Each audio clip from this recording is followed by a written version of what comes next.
Alright guys, I'm just going to show you how to change the battery of the smoke alarm. This is the smoke alarm style that we use. They're pretty straightforward to change over. Basically, it's on the roof. You'll see the indication that says which way to slide to remove. You simply grab it, slide it off. You then turn it over. You'll see the battery in there. Pull this little yellow tab. Battery flicks out. You've got another little enabler to help the battery come out. You push that down. Get the battery, make sure it's on the right side, so positive and positive. Push the little red tab down.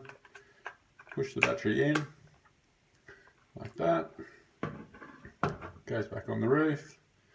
Flip it, make sure the prongs are sitting into there.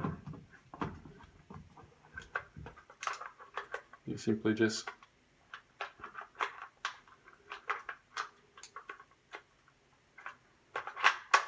slide it in, slide it off,